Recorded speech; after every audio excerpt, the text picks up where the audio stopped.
Hello and welcome. I'm Maria Ressa. This is your 6 p.m. wrap.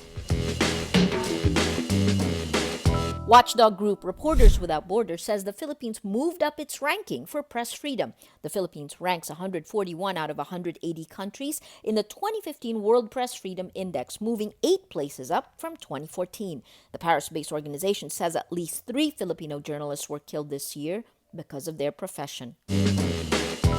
2 years after Super Typhoon Haiyan, locally known as Yolanda, hit the Philippines, the government says it has completed only 30.3% of projects and activities to rebuild affected communities. The National Economic and Development Authority, or NEDA, says the government is still working on 33.1%, while 36.8% have not begun.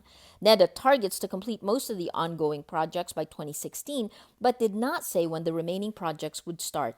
Haiyan killed more than 6,300 people after it struck the Philippines in November 2013.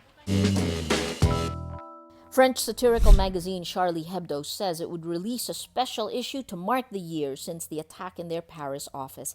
The issue will feature drawings by cartoonists who died in the attack and will be released on January 6. Charlie Hebdo became a household name when 2 jihadists gunned down 12 people over its cartoons lampooning the Prophet Muhammad.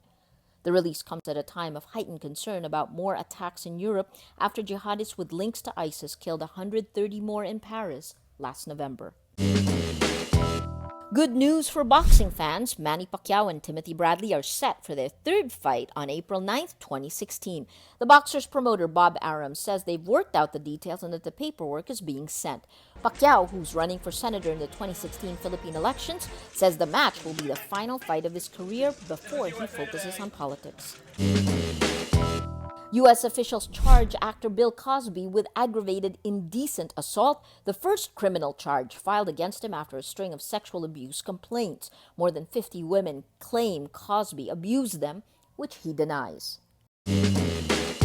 That's your 6 p.m. wrap. Watch our updates daily at 12 noon and 6 p.m. I'm Maria Ressa. Remember, tomorrow begins today.